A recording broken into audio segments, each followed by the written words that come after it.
ఈ కార్యక్రమం వివిధ కారణాల చేత ఎప్పటికప్పుడు వాయిదా పడుతూనే ఉంటే ఒకరోజు సుందర వరదాచార్యులు దామోదర రాజ నరసింహ గారికి నేను వివరిస్తున్నా.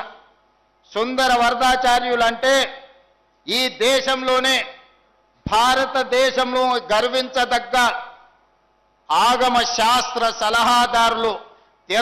తిరుపతి దేవస్థానంలో స్వామి వారికి ఏ ముహూర్తం నిర్ణయించాలన్నా, బ్రహ్మోత్సవాలను నిర్వహించాలన్నా సుందర వరదాచార్యులు గారు పెట్టిన ముహూర్తమే స్వామివారి ముహూర్తం.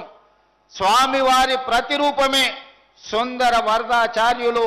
అంత పేరు, కీర్తి, ప్రతిష్టలను మన ప్రాంతానికి, కొడంగల్ నియోజకవర్గానికే కాదు తెలంగాణ ప్రజలు గర్వించే దేశంలోనే గొప్ప ఆగమ శాస్త్ర సలహాదారులు సుందర వరదాచార్యులు.